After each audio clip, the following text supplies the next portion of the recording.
봅시다. 열왕기상 3장입니다.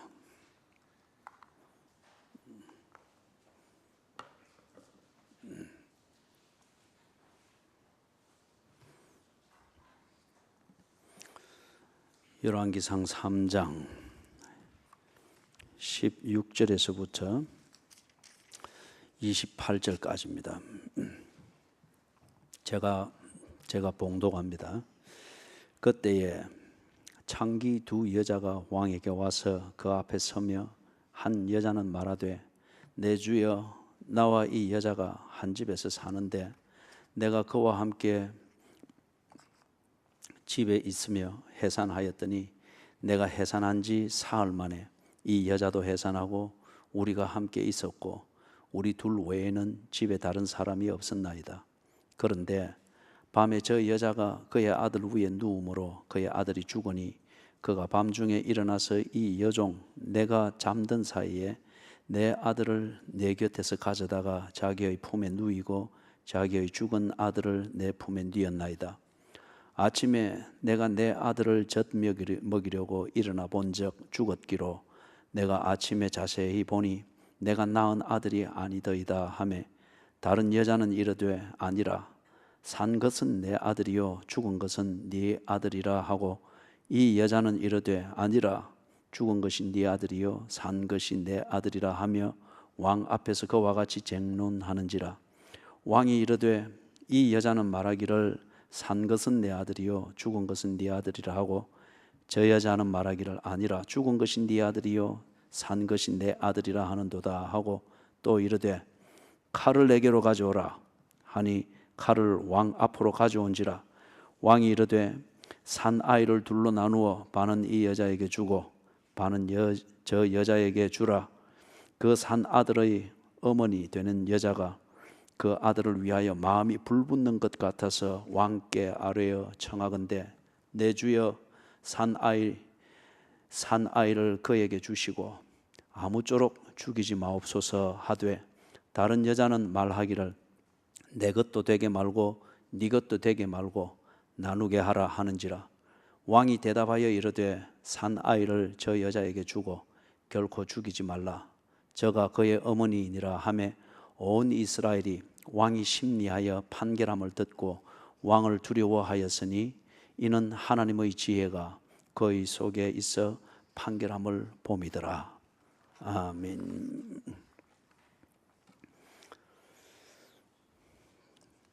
누가 참된 교인인가?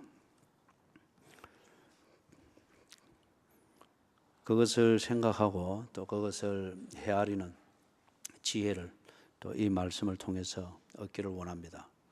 그리고 이게 우리로 하여금 교회 생활을 어떻게 해야 되는지, 그리고 교회 생활을 함에 있어서 분별을 어떻게 해야 되는지, 그것을 또 지혜를 갖추는 데 있어서 우리에게 또 영감이 되고 통찰력을 줄 수 있기를 바랍니다. 구원받은 자는 다 교인이다, 맞는 말일 수 있습니다. 반면에 교인은 모두 다 구원받은 하나님의 백성이다, 아닐 수가 있습니다. 교인은 헌법적으로 정의를 할 때는 어느 한 지역 교회에 속하여서 교인의 의무를 다하는 그 사람을 헌법적으로 교인이라고 그렇게 합니다. 그렇기 때문에 교회가 가지고 있는 그 헌법, 그 기준에서 교인이 되는 것과 예수를 믿어서 거듭남으로 하나님의 자녀가 되는 것은 전혀 별개의 얘기일 수 있습니다. 하나님의 자녀가 아니면서도 교인이 될 수가 있고, 하나님의 자녀가 아니면서도 아주 교회 헌법에 합법적으로 목사가 될 수가 있고 장로가 될 수도 있고, 그리고 교회에서 충성스러운, 정말 충성스러운 그런 교인으로 지낼 수도 있습니다. 하나님의 자녀가 아니지만은 그러나 교회의 존재와 본질과 기능을 위해서 정말 긍정적으로 그렇게 기여를 할 수 있는 그런 교인이 될 수는 있습니다. 그렇기 때문에 우리가 고린도전서에서 말하는 것, 바울이 거기서 세 종류의 사람을 이야기를 하고 있습니다. 한 사람은 정말 구원받은 크리스천으로서 신실한 사람입니다. 다른 한 사람은 구원받은 하나님의 사람입니다. 그러나 사는 것이 구원받지 아니하는 자처럼 살고 있습니다. 이런 사람을 거기서는 육체에 속한 사람이다, 그렇게 말을 합니다. 내가 구원을 받은 그리스도인이라고 믿고 있습니다. 그러나 사는 것은 구원받지 않은 자들이 사는 그 가치관과 그런 기호를 따라 삽니다. 육체의 사람입니다. 반면에 세 번째 부류의 사람은 말 그대로 자연인입니다. 그리스도인하고는 아무 상관이 없습니다. 자기 자신이 주인이 되어서 자신이 만든 도덕과 가치관을 가지고서 거기에 맞춰서 나름대로 충실하게 살면서 그 기준에서 내가 옳은지 그른지를 판단하면서 그렇게 사는 사람입니다. 그렇기 때문에 세 부류의 사람이 있지만은 이 세 부류의 사람을 교인에다가 비유를 하면은 그렇습니다. 참된 그리스도인으로서 교회의 본질을 알고 교회 생활을 하는 그런 교인이 있습니다. 이게 모범이죠. 표준입니다. 그 다음에 두 번째 교인은 자기가 교인입니다. 교인이지만은 교회를 자기의 유익을 위해서 사용할 뿐이지 교회의 본질과 교회의 유익을 위해서 자신을 희생하고 봉사하고 헌신하는 이게 없습니다. 자기 중심, 자기 필요를 위해서 교회를 가까이 하고 교회 생활을 하고 좀 더 필요하면 열심을 내고 어떻게 하는 이겁니다. 육체에 속한 사람과 같은 그런 레벨입니다. 그 다음에 세 번째 부류는 교인이지만은 교인 아닌 게 눈에 확 보입니다. 교회에 해를 입히고 교회와 아무 상관이 없다는 이게 노골적으로 나타나고 그리고 공공연히 그렇게 행동하기도 하고 표현하기도 합니다. 이거는 구분이 아주 쉽습니다. 그러나 교회가 참 그렇게 골치가 아프죠. 나는 어느 부류에 속할까요? 교인됨이 정말 이렇게 중요할까? 앞에서 이야기했던 것처럼 교인은 다 하나님의 백성이다, 이리 말할 수는 없습니다. 그러나 하나님의 백성이 교인이다, 맞는 말입니다. 무슨 말이냐면은 구원받은 하나님의 백성을 위해서 하나님께서 이 땅에서 구원받은 자의 삶을 제대로 살고 이 땅에서 천국의 삶을 제대로 살 수 있도록 하기 위해서 조치를 해주셨죠. 창조의 시초에 에덴 동산을 주어서 인간이 하나님의 창조의 원리대로 그 뜻대로 살도록 자리를 주고 제도를 주셨던 것처럼 예수님이 오시고 간 뒤에 우리에게 하나님의 백성으로서 그리고 천국의 삶을 이 땅에서 살 수 있도록 제도를 주셨는데 그게 뭐냐? 교회입니다. 그렇기 때문에 교인으로서 교인됨을 지키면서 교회 생활을 바로 하는 것, 이거는 그리스도인의 삶의 본질에 해당된다고 볼 수가 있는 겁니다. 그리스도인이다, 구원받았다라고 말하면서 교회 생활을 등한시하고 교회를 무시하고 그리고 교회 생활을 육체에 속한 사람처럼 하든지 아니면은 그리스도인이 아닌 것처럼 하든지 이것은 첫째, 자신의 구원을 의심해야 됩니다. 둘째, 자기의 구원받은 상태를 부끄럽게 여겨야 됩니다. 구원받은 자답게 살지 못하기 때문에 그런 것이죠. 자, 그렇기 때문에 구원받은 자의 삶에 있어서 교회 생활은 본질에 해당된다, 제가 그렇게 단언을 합니다. 여러분, 예수님이 계명을 두 가지로 요약을 해 주었죠. 첫째는 무엇입니까? 하나님을 사랑하고, 둘째는 뭡니까? 하나님을 사랑하는 사랑과 이웃을 사랑하는 사랑은 본질이 다릅니까? 예수님이 말씀할 때 그랬죠. 첫째는 하나님을 사랑해라. 마음과 힘과 뜻과 정성을 다해서 네 하나님 여호와를 사랑해라. 둘째는 이와 같으니, 그죠? 이와 같으니 네 이웃을 네 몸과 같이 사랑해라. 다른 말로 하면은 하나님을 사랑하는 그 사랑의 본질로서 그 사랑의 본질이 없고 그 사랑의 본질을 모르면 이웃 사랑은 하나의 선행을 행하는 것이 지나지 않는다는 거죠. 보다 구체적으로 말하면은 네가 하나님을 사랑하느냐? 예. 네 마음과 힘과 뜻과 정성과 목숨을 다해서 하나님을 사랑하느냐? 예. 그러면은 그것을 증명해 보아라. 내 말 못 믿겠습니까, 하나님? 네가 거짓말을 한두 번 했느냐? 그런 말로 네가 세상과 네 가족과 교회를 지금까지 속이고 왔지 않느냐? 그런데 내한테도 그 수법을 쓰려고 하지 마라. 증명을 해봐라. 어떻게 증명할까요, 하나님? 하나님이 증명하는 길을 주셨습니다. 나를 사랑하는 그 사랑으로 네 이웃을 찾고 네 이웃을 그렇게 사랑해보라는 거예요.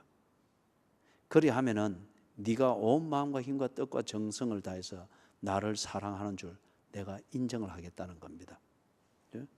그래서 이웃을 사랑함, 기독교에서 이웃을 사랑하는 것은 선행의 덕목이 아닙니다.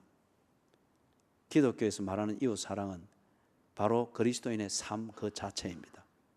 삶의 본질입니다. 뭔가 우리가 선을 행해서 극락을 가고 그리고 복을 받고 그런 개념이 아니에요. 내가 이웃을 바로 알고 그 이웃을 사랑한다고 하는 것은 곧 하나님을 사랑하는 것입니다. 다른 말로 말하면 여기서 오해가 없어야 됩니다. 하나님을 사랑하는 그 진심, 그 고백, 이게 있을 때에 이웃을 사랑할 수 있다는 겁니다. 그렇기 때문에 앞에서 말했던 그 도식을 이야기한 거예요. 이웃을 사랑하는 것, 그것으로 내가 하나님을 사랑한다는 진실성을 증명할 수 있다는 겁니다. 그런데 예수님께서 우리에게 왜 교회를 주셨을까요? 그리고 교회 생활을 하게 하셨을까요? 바로 이 이웃과 하나님 사랑, 이 관계입니다. 하나님을 사랑하는 것을 가르치고 그 다음에 하나님과 교제하는 것을 가르치는, 이걸 위해서 이웃 사랑을 우리에게 말씀했잖아요. 그러면은 우리에게 필요한 것은 이웃이 누구인가를 배워야 됩니다. 그리고 그 이웃을 사랑하는 것을 또한 배워야 됩니다. 그 다음에 세 번째로 그 이웃을 사랑하는 실천을 배우고 기회를 만들고 그리고 그것에 대해서 이끌림을 받아야 됩니다. 이 세 가지를 어디서 배우느냐? 교회입니다. 이것 하라고 하나님께서 우리에게 교회를 주신 것입니다. 2000년 전에 예수님의 제자들, 사도들을 통하여서 이 교회가 세워지기를 시작했죠. 그리고 에베소서 4장 11절에 있는 말씀처럼 이 교회라는 이것을 통해서 우리에게 암시되어진 하나님의 백성들의 본질적인 삶, 이것을 바로 이끌기 위해서 5가지의 기본적인 직분을 주셨죠. 사도와 선지자와 교사와 목사와 전도자. 이거는 교회의 5가지 기본적인 직분입니다. 이 직분의 정신과 기능 위에 목사, 장로, 집사, 권사, 전도사, 강도사 이런 직분들이 있으면서 그 기능들을 다양하게 지금 펼쳐가고 있는 거죠. 자, 그러면은 교회 생활, 이거는 선택의 문제가 아니죠. 그리스도인일 것 같으면은 당연히 해야 되고, 교회 생활을 하는 목적은 이웃을 배우고 이웃이 누구인가를 배우고 그 다음에 이웃을 사랑하는 것을 배웁니다. 그렇기 때문에 절대 교회 생활을 바로 하면은 공자가 말하고 장자가 말하는 그런 식의 사랑이나 도덕을 가지고 말하지 않습니다. 하나님을 사랑하는 것, 하나님이 나를 사랑했기 때문에 내가 하나님을 사랑하게 되는 그 사랑으로 이웃을 사랑하는 것이 무엇인가를 교회에서 배우게 되는 겁니다. 그렇기 때문에 사회에서는 존경을 받고 지탄받을 일이 없는 성인과 같은 사람이 하나님의 복음이 선포되어지는 교회에 왔을 때에는 죄인에게 하는 말씀을 들을 수밖에 없는 겁니다. 하나님과의 관계가 되어 있지 아니한 자는 죄인입니다.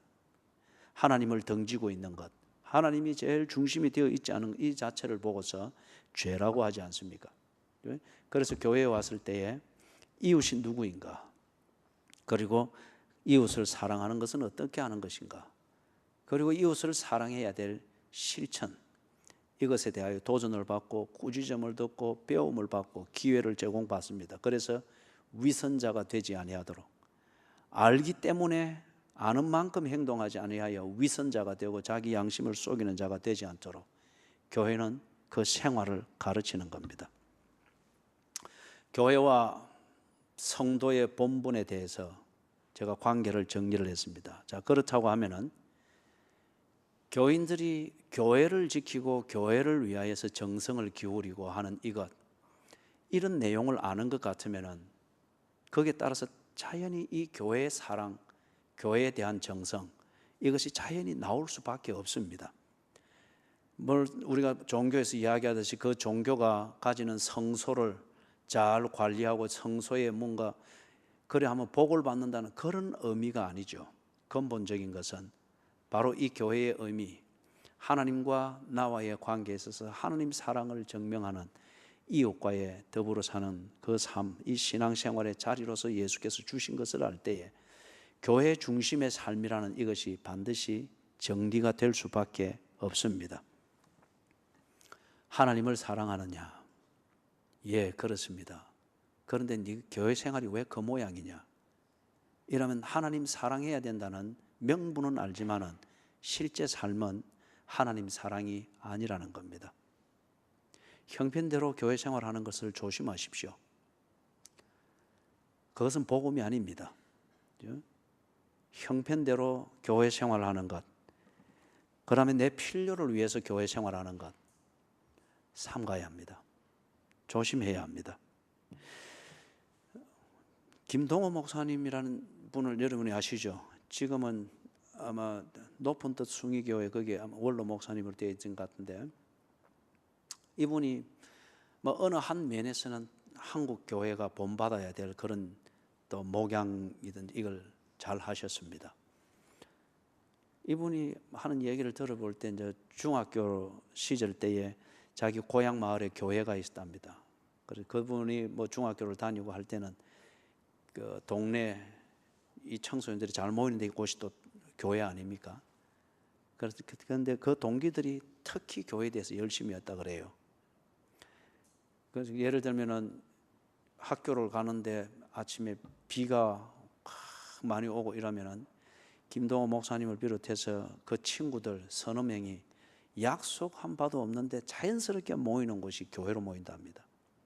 교회가 조금 언덕바지에 있다 보니까 교회 언덕에 내놓은 그 오솔길을 따라서 교회까지 올라가는 데가 비가 오면은 진흙탕이 되니까, 그래서 교회에 가는 어른들이 낮에도 뭐 옛날에는 교회를 자주 가고 했잖아요. 어른들이 불편하고 미끄러질 수 있으니까 이 너댓 명의 이 중등부 학생들이 모여서 비 오는 거기서도 가방 한쪽에 놔두고 이 길을 보수를 하는 거예요.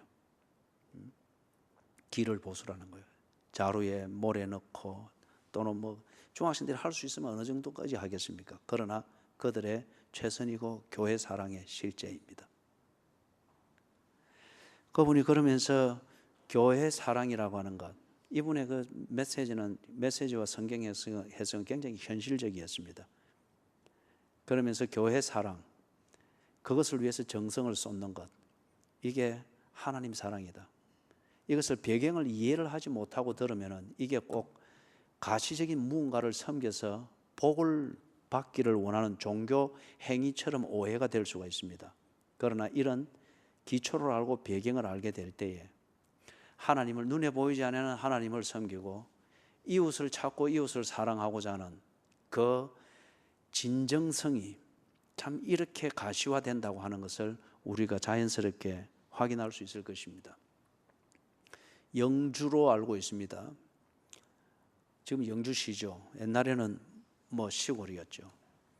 여기에 목회를 하던 한 목사님이 계셨어요. 이 목사님이 홀로 지내시는데 어느 날 젊은 부부가 찾아왔더랍니다. 그때는 사택이래야 쌀인문 열고 오면 초가집이고 그렇잖아요. 쌀인문을 열고 두 젊은 부부가 찾아왔는데 아기를 안고 있더라는 거예요. 그러면서 그 아기를 안고 있는 아주머니가, 젊은 아주머니가 아기를 그 대청마루에 턱 놓으면서 이거 당신 아요. 그러면 두 사람이 사라져 버렸다는 거예요. 그러니까 영락없이 지금 이 목사님이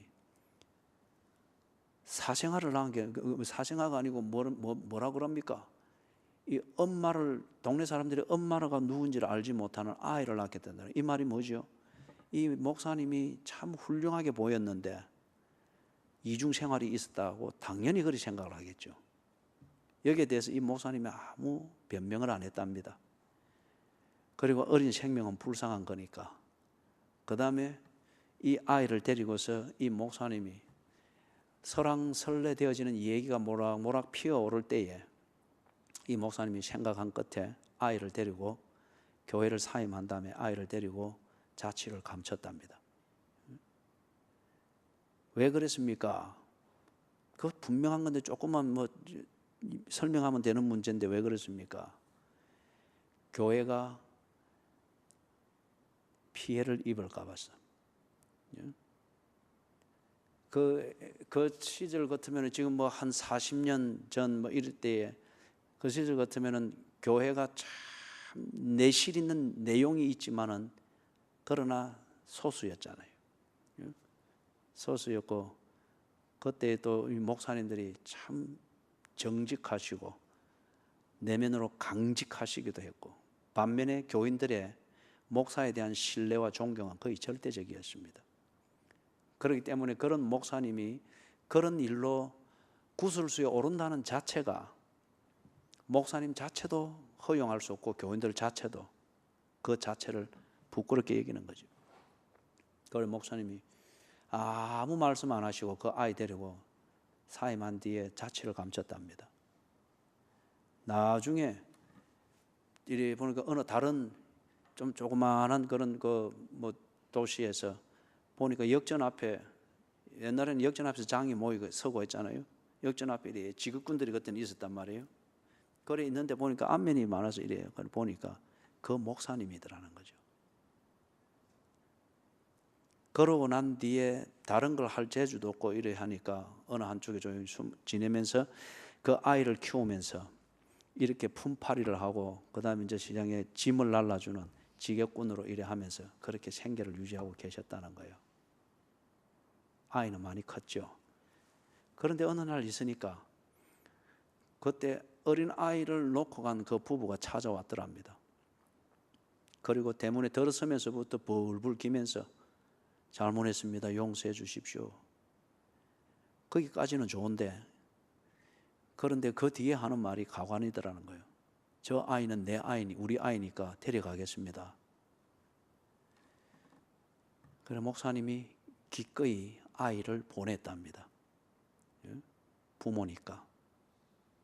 그래 하면서 그분이 하시는 말이 하나님이 하신다. 하나님이 하신다.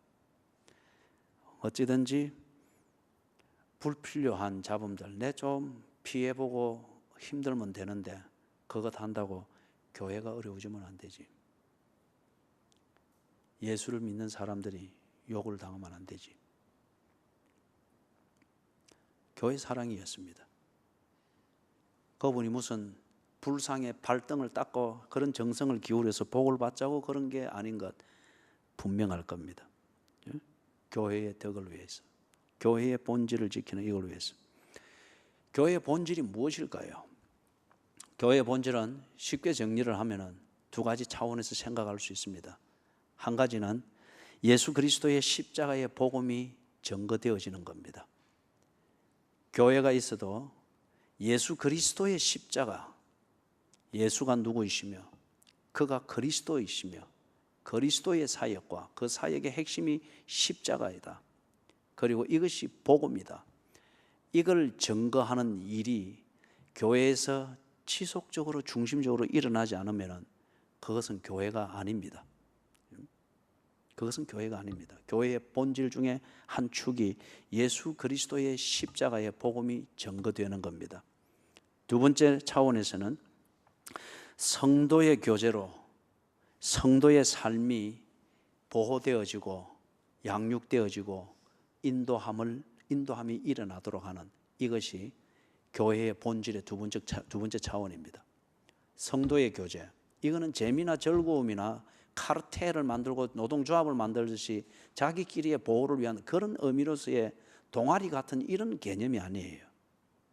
성도의 교제, 교회가 성도의 교제를 제공하고 성도의 교제를 가르치고 성도의 교제를 이끌어가야 되는데 그것은 성도의 삶을 가르치기 위해서입니다. 성도의 삶을 가르치기 위해서.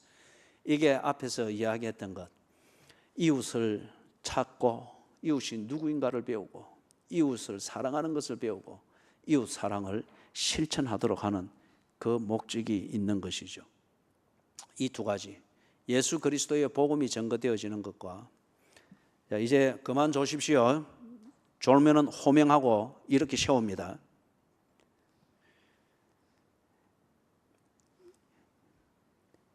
이웃이 누구인가를 배우고 그 다음에 이웃을 사랑하는 것을 배우고 이웃 사랑을 실천할 수 있도록 그렇게 다방면적으로 기회를 얻고 그 다음에 이끌림을 받는 것, 이걸 위해서 뭘 해야 되는가? 교회는 예수 그리스도의 복음을 증거하고 그 다음 성도의 교제를 제공해야 합니다.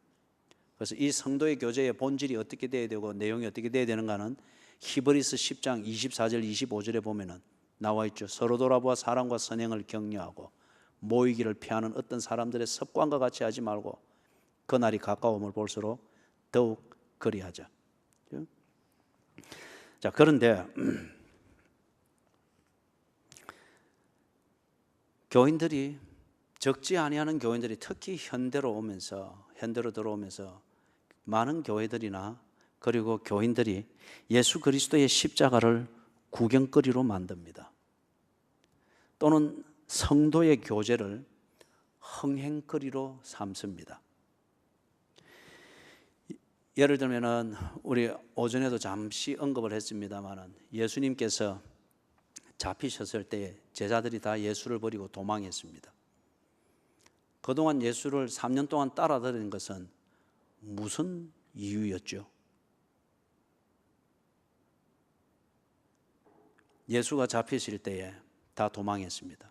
그 다음 제자들은 도망했으나 역설적이게도 예수 주변에 사람들은 더 많이 모였습니다. 그리고 그들은 더 흥분했고 예수께 집중했습니다. 어떤 연유에서 집중했죠? 구경거리가 났기 때문에. 예수를 구경거리로 알고 큰 관심을 기울이면서 제자들은 도망하고 없는데 구경꾼들은 더 많이 모였습니다. 현대 표현으로 말하면 겉으로 볼 때에 부흥이 급속하게 일어났습니다. 그런데 이 구경꾼들이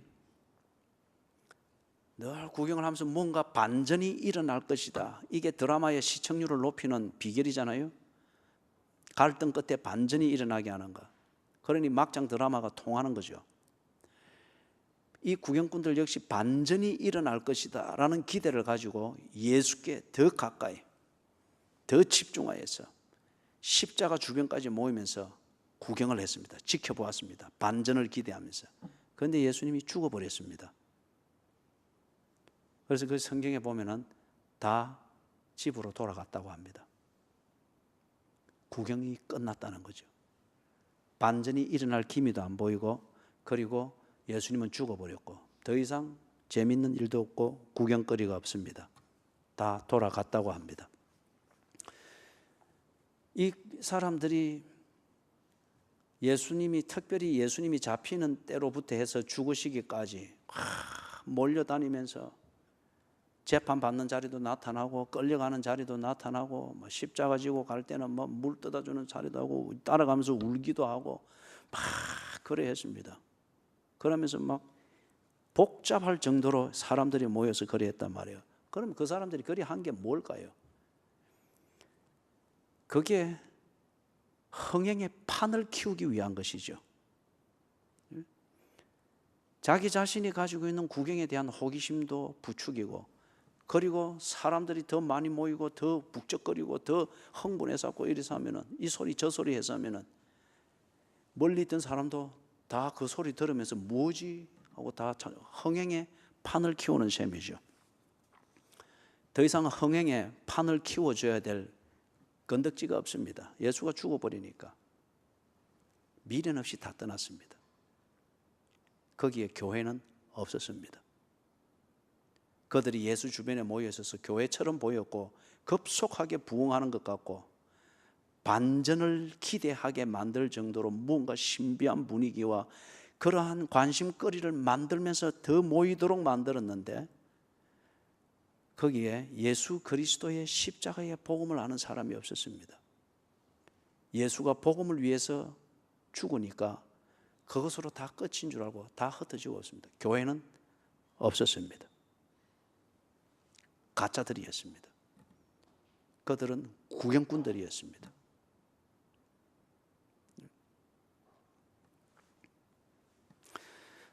다른 예에서는 예수님께서 십자가를 지고 가시죠. 골고다를 향해서 이렇게 가는데 그때에 이 여인들이 예루살렘의 여인들이 따라오면서 울었잖아요. 그죠? 참 그들이야말로 진정한 교인들이고 교회인 것처럼 참 그렇게. 그런데 예수님께서 그 고통스러운 와중에서도 서서 그들을 돌아보셨죠. 그리고 뭐라 그랬습니까? 예루살렘의 딸들아, 나를 위하여 울지 말고 너와 너희 자녀를 위하여 울라. 너희들은 교회가 아니라는 거예요. 너희들이 흘리는 눈물은 이웃 사랑으로서 네 이웃인 나 예수를 위해서 흘리는 눈물이 아니다는 거죠. 하나님을 알고 하나님을 사랑하는 그 고백에서 나오는 예수를 위한 눈물이 아니라는 거죠. 예수님이 그 눈물에 조금 더 감동하지 아니했습니다. 오히려 담담히 말씀하셨습니다. 현재 겪고 있는 예수의 어깨로부터 누르는 그 고통보다 더 분명하게 그들을 돌아보시며 나를 위하여 울지 말고 너와 너희 자녀들을 위하여 울라. 교회가 아니라는 거죠. 참된 교인들이 아니라는 겁니다. 그것은 그 앞에도 이들이 예를 많이 보여줬잖아요. 예수님이 비유로서 말씀했죠. 예? 구경꾼들이 보면 상처는 또 기가 막히게 잘 받아요. 오해는 기가 막히게 또 잘해요. 이게 구경꾼들의 특징입니다. 그들의 열심의 본질이기도 하고요. 그렇기 때문에 예수님이 그들이 감정으로 들어서 이 메시지를 놓치지 않도록 하기 위해서 비유로 말씀했습니다. 임금이 잔치를 배설을 했죠. 사람들을 초청을 했습니다. 사람들을 초청을 하는데, 그런데 진지하게 초청을 하는데 이 초청을 받는 사람들이 반응이 참 친절한 반응 같은데, 그러나 내용은 정말 가관이었고 모욕적이었습니다. 나는 밭을 샀으므로 그것을 돌아봐야 되니까 못 간다고 하여라. 나는 소를 샀기 때문에 그 소를 시험해 봐야 되니까 바빠서 못 간다고 하여라. 또 한 사람은 나는 장가 들었으니까 내 아내를 즐겁게 해줘야 되고 그 즐거운 시간을 지금 놓쳐서는 안 되니까 못 간다고 하여라. 세상의 관점에서 볼 때에 이것은 다 보면 우선순위가 있습니다. 세상의 관점에서 볼 때 이것은 다 우선순위가 있고 핑계가 될 수가 있습니다. 그러나 이게 하나님을 사랑한다 하는 이 관점에서 볼 때에 이거는 정말 모욕적입니다. 도대체 사랑이 뭐냐는 거예요. 도대체 사랑이 뭐길래 사랑이 여유 있으면 하고 여유 없으면 안 하고 기분 나면 하고 기분 안 나면 안 하고 그런 게 사랑이냐. 하나님께서 이런 것 때문에 선지서를 보아서 우리가 알지만 얼마나 진노하셨고 모욕감을 느끼셨어요. 그래서 재물을 들고 내 집에 땅을 밟지 마라 했잖아요. 그죠? 그거는 사랑이 아니라는 거죠. 교인이 해야 될 처신이 아니라는 거죠. 이유가 많고 하나님을 사랑하는 것, 이 중심으로 뭔가를 생각하고 고민하고 그렇게 할 수 있는 형편이 안 될 때 이 자체가 내게 고민이 되어지고 열병이 되어지고 하는 이것, 이게 아닌 것 같으면은, 그리고 그래서 하나님을 사랑하는 것, 그것의 현장인 교회 생활과 교회 중심의 삶에 그것을 얼마든지 피해갈 수 있는 핑계가 많고 이유가 많다고 하면은 그는 참된 교인이 아니라는 겁니다. 헌법적으로는 어느 교회에 등록해 있으니까 교인이라는 이름은 붙을 수 있을지 모르지만 참된 교인은 아니라는 거죠. 그리스도인이든 그리스도인이 아니든 간에 교인으로서 참됨이 없다는 거죠. 제 형편대로. 사랑하는 여러분,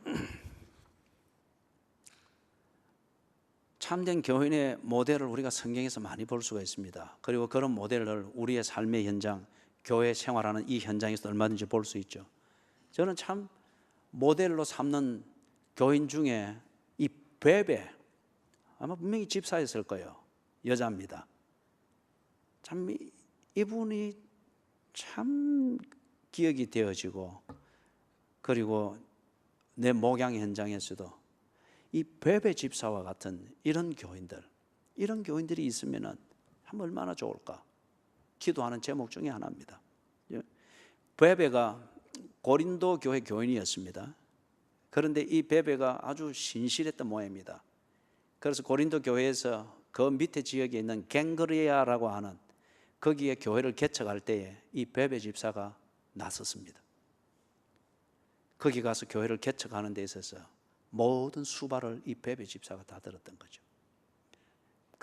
그때 그 개척이 지금부터 2000년 전이고 헬라의 문화와 철학이 지배를 하면서 이 예수 그리스도의 복음을 미련한 것으로 공공연하게 무가치하게 여기는, 이게 팽배해 있는 상황인데, 오늘날 뭐 개척교회 한다면 찾아가서 헌금해주고 위로해주고 뭐 해주고 비품 넣어주고 이런 시대가 아니잖아요. 그죠? 근데 이 여자의 몸으로 기꺼이 그쪽으로 가서 이 복음을 아니, 이 복음이 증거되어지고 그것에 근거한 참된 성도의 교제, 이 성도의 삶을 가르치고 증거하는 일을 위해서 기꺼이 헌신한 겁니다. 그러니 바울이 이 베베를 잊지를 못하는 거예요. 로마서에서 마지막 마치면서 참 기억될 만한 성도들, 그들의 이름을 대면은 로마에 있는 이름 없는 교인들도 위로를 받고 그렇게 할 수 있는 그 이름들 몇 명을 대는 중에 베베 집사를 첫 번째 랭크로 딱 대고 있습니다. 에바브로디도 빌립보 교회의 교인이었죠. 제가 볼 때 이 에바브로디도는 많이 배웠거나 많이 아는 사람은 아닌 것 같아요. 우직했던 사람인 것 같습니다. 빌립보 교회가 로마에 갇혀 있는 이 바울, 가택연금 상태였죠. 1차 투옥될 때는. 이 바울을 돕고 그 복음 사역을 어떻게 돕고 또 옥바라지를 하기 위해서 참 마음을 졸일 때 에바브로디도가 아마 우직했으니까 그렇게 할 수 있을죠. 제가 자원했습니다. 빌립보는 지금 터키 이스탄불 바로 그 근처죠. 그죠? 거기에서 로마까지 걸어가는 길이 어디입니까? 그래서 가는데 빌립보 교회가 바울을 위해서 모은 그 헌금을 가지고 가는 거예요. 웬만큼 믿을 수 있는 사람 아니면은 돈 그것도 현찰로 맡겨서 보내기가 어려운 거죠. 에바브로디도가 가서 바울과 함께 가택 연금 상태를 같이 지내면서 바울을 도왔습니다. 예수 그리스도의 복음이 증거되어져야 되고 더불어 이 일을 위해서 일선에서 수고하는 바울과 함께 성도의 교제, 성도의 삶을 나누는 이 본질을 그는 논리적으로 설명은 안 되나 육화되어져 있었습니다. 몸에 배어져 있었단 말이에요. 그죠? 잔머리를 굴릴 줄을 모릅니다. 구질한 변명 찾으려면 얼마든지 찾죠. 그러면 예를 들어서 에바브로디도가 교회에 뭐 안수 집사나 권사쯤 됐다 치십시다. 얼마나 생색은 잘 내겠어요. 아유, 이래 해야 되고 교회 이래 해야 되고 이게 누가 가서 도와야 되고 이래야 되는데 내가 막 아골골짝이라도 가면 좋겠는데 손주가 있어서 뭐 요즘 몸이 안 좋아서 1억으로 사서 요 잔재주와 생색은 내대 요 사이 매끄럽게 그렇게 뱀 빠져나가듯 요 빠져 왜 못하겠어요? 그죠? 그런데 이 에바브로디드는 그런 재주가 몸에 있기 전에 참된 교인의 교회 생활 이게 순박할 정도로 몸에 육화되어 버린 거예요. 그죠? 해야 되느냐 말아야 되느냐 이 생각 그 이상으로 할 줄 모르는 사람이었어요. 브리스길라와 아굴라 역시 그렇고 고린도 교회가 세워질 때에 거기에 한 사람이 자기 집을 열었죠. 열어서 뭐 복을 받겠다 이런 계산이 있었던 게 아니죠. 바울을 통하여서 전도하는 것을 듣고서 이 복음을 받아들일 때에 그리스도인의 삶이라는 이것을 깨달으면서 이 복음이 전거되어져야 되니 바울의 거처뿐만 아니라 바울이 거기서 사람을 모아서 성경을 가르치고 예배할 수 있도록 집을 개방을 한 거죠. 그게 고린도 교회가 세워지는 시작이었습니다. 참된 교인들이죠. 사랑하는 여러분, 말씀을 정리를 합니다. 우리가 전도를 많이 말합니다. 부흥 전략을 많이 짭니다. 교회가 부흥해야 된다, 자라야 된다. 그런데 대개의 경우에 볼 때 이 한국 교회가 그런 것을 유행 삼아서 하면서 무슨 전도 한 30년 이렇게 해오는 가운데에 교회가 그 본질에 있어서 성숙했습니까? 교회마다 예수 그리스도의 십자가의 복음, 이 피 묻은 십자가의 복음이 피를 토해내면서 증거되어지고 있습니까? 교인들이 이 십자가의 피 비린내를 맡지 못하고 그 후각의 감각을 잊어버린 지가 30년입니다. 오히려 교인들이 예수 그리스도의 피 비린내 나는 십자가의 복음을 들으면 구토증을 일으킵니다. 비린내 난다고 해서. 그런 것은 복음이 아니라고 합니다. 그러면은 한국 교회가 지난 한 30여 년 동안에 전도에 힘쓰고 부흥 전략에 힘쓰고 이런 세미나 저런 세미나 하면서 이러면 부흥하고 어쩌고 뭐 그것이 추구했던 바는 뭡니까? 그게 정말 교회답고 참된 교인에 의해서 그렇게 되어졌고 그렇다고 하는 것 같으면은 교회는 더욱더 한국 교회는 더욱더 예수 그리스도의 십자가의 피비린내 나는 이 복음이 생생하게 증거되어지고 그 피비린내에 익숙한 성도의 교제와 성도의 삶이 피를 튀기면서 일어나야죠. 교회마다 변명과 구실이 너무 넘쳐나고 교회마다 에덴 동산을 기어다니던 그 뱀 같은 화려함과 밋밋함이 넘쳐납니다. 생색은 잘 냅니다. 그러나 갈수록 교회 안에 희생이 없습니다. 헌신이 없습니다. 소 핑계, 밭 핑계, 장가 갔다는 핑계, 손주 핑계, 남편 핑계, 가정 핑계. 잊지 마십시다. 핑계가 절대 사람을 살려놓지 못합니다. 핑계하는 대로 딱 됩니다.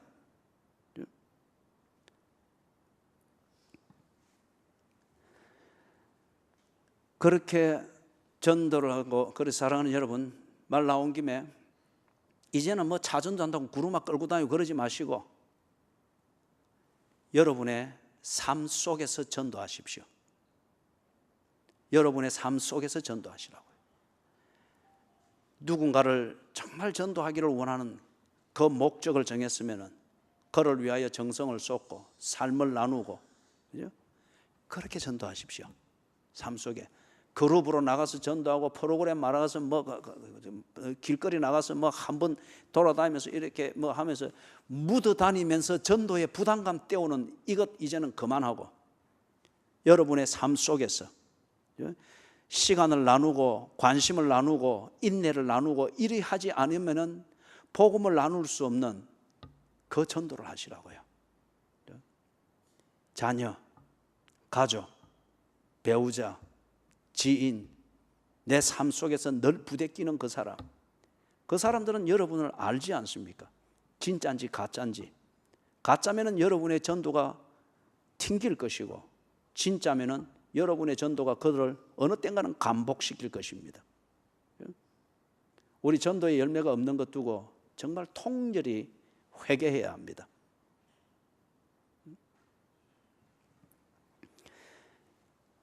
그렇다고 하면 지난 한 30여 년 동안 한국 교회가 전도 부흥 전략, 교회 부흥 이러하면서 뭐 이런 프로그램 그렇게 수선을 부렸던 건 뭐냐? 결국 예수를 따라가면서 울고 죽는 것까지 보는 자리에서 반전이 일어날까 싶어 구경하며 판을 키우고 흥행을 키워 나가던 그것에 다를 바가 없는 거예요. 그죠? 교회 부흥이라 말하는 그것의 실상이 뭐냐 이거죠. 그냥 관심과 흥행에 판을 키워 나갔고 사람들이 주를 만나기 위해서 찾아왔다가 어중이 떠중이 되어가지고 교회를 떠나가는, 교회 안에 오니 흥행의 판을 키우는, 이거 외에 달리 다른 바가 없으니 그런 것 같으면 시장이 났고 극장이 났죠.